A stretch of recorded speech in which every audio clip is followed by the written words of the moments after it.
देश के हालात पर प्रधानमंत्री नरेंद्र मोदी जो हैं वो वीडियो कॉन्फ्रेंसिंग करेंगे। जी हां, वीडियो कॉन्फ्रेंसिंग कर राज्यों के मुख्यमंत्रियों से बात करेंगे। कोरोना के हालात पर एक तरह से ये बातचीत होगी, जायजा लेंगे। प्रदेश के मुख्यमंत्रियों से बात कर 16 और 17 जून को 2 चरणों में प्रधानमंत्री नरेंद्र मोदी जो हैं प्रदेश के हालातों का जायजा लेंगे।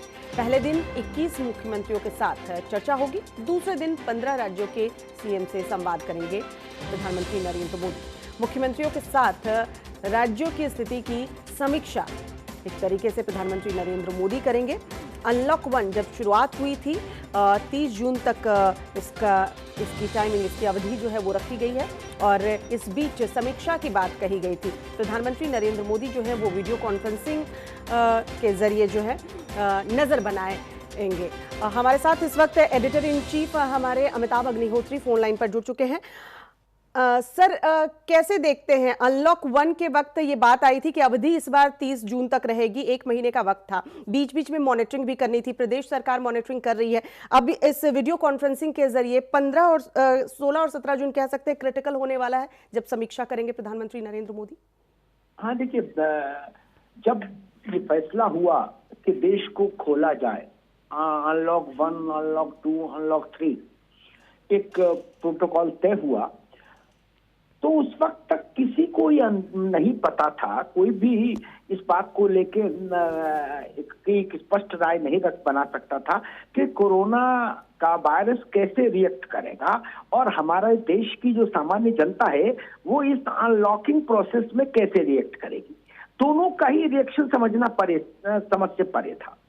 अब चूंकि उस प्रक्रिया को कुछ दिन हो चुके हैं, अनलॉक 1, अनलॉक 2, शॉपिंग मॉल्स भी खुल गए, होटल्स भी खुल गए, धार्मिक स्थल भी खुल गए, तो एक बड़े स्तर पर लॉकडाउन खत्म हो गया जी। अब इसके बाद जो परिस्थितियां बनी हैं वो परिस्थितियां देश के सामने हैं, प्रधानमंत्री के सामने हैं, राज्यों के सामने हैं, वहां की सरकारों के सामने हैं। कोरोना ने कैसे रिएक्ट किया ये हम लोग देख ही रहे हैं। संख्या लगातार बहुत तेजी से आगे बढ़ी और हम 3 लाख क्रॉस कर जाएंगे कल अगर ऐसी स्थिति रही जी। उस सूरत में प्राइम मिनिस्टर का एक बार मिलना बहुत जरूरी था।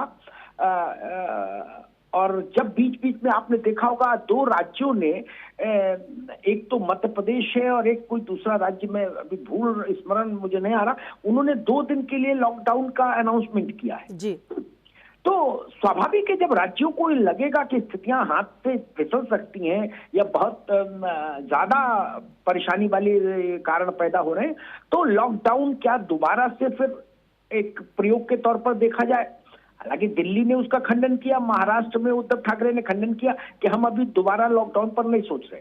लेकिन मुझे लगता है कि 16 और 17 को, जब 16 तारीख को 3 बजे प्राइम मिनिस्टर बैठेंगे 21 राज्य और केंद्र शासित राज्यों के प्रमुखों के साथ, तब और 17 को फिर जब वो 3 बजे बैठेंगे बाकी बचे 15 राज्यों के साथ, उसके बाद जो एक कंसेंसस बनेगी या जो एक ओवरव्यू निकल कर आएगा देश की पॉलिटिकल लीडरशिप, क्योंकि ये देश की टॉप पॉलिटिकल लीडरशिप होगी जो 16 और 17 को एक साथ बैठेगी जी। निर्वाचित मुख्यमंत्री और निर्वाचित प्रधानमंत्री, यही सबसे बड़ा पॉलिटिकल लीडरशिप की हायरार्की है जी। जब ये लोग बैठेंगे तो मुझे लगता है कि फिर एक इस बात का खाका जरूर तैयार होगा कि जितनी ढील दी गई है क्या उतनी ढील चलने दी जाए या परिस्थितियां ये चिता रही हैं कि नहीं उसमें से कुछ ढील को कम करिए।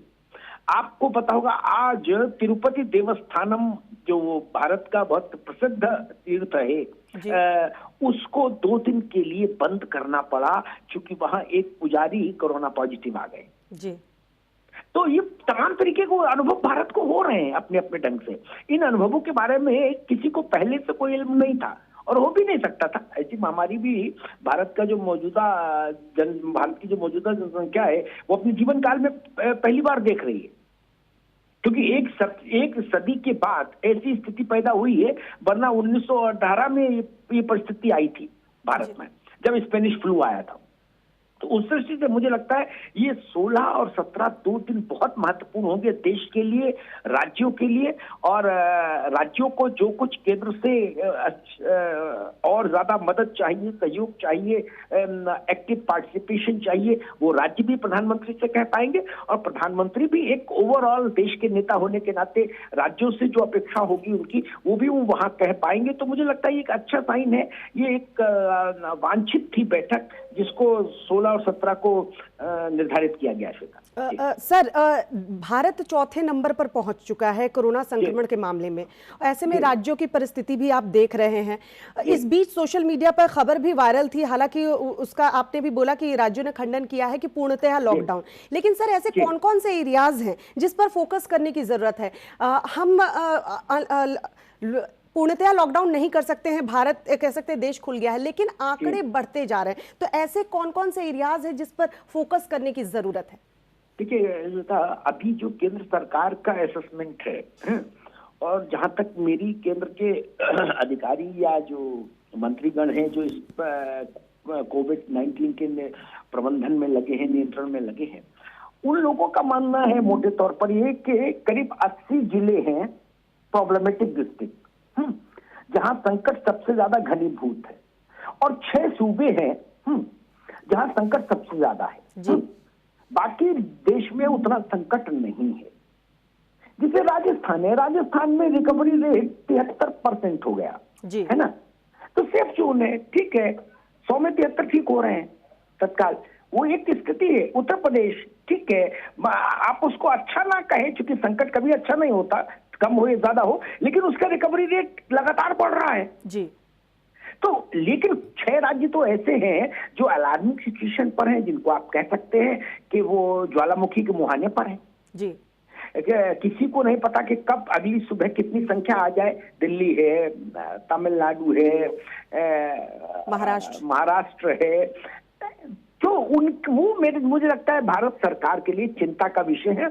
और बीच में आपने देखा होगा एक पहल की थी प्राइम मिनिस्टर ऑफिस ने कि देश के जो ये 80 प्रॉब्लमेटिक जिले थे, यहाँ पर केंद्र के डॉक्टर और अधिकारियों की एक टीम जिसमें 3-3 लोग थे, उन्होंने वहां भेजी भी थी कि जाइए देखिए ग्रास रूट लेवल पर कहाँ क्या समस्या है, प्रबंधन में कहाँ कमजोरी है, कहाँ क्या लैप्सेस है, उनको दुरुस्त करिए। लेकिन फिर भी वो जो जिले हैं वो समस्या पैदा कर ही रहे हैं।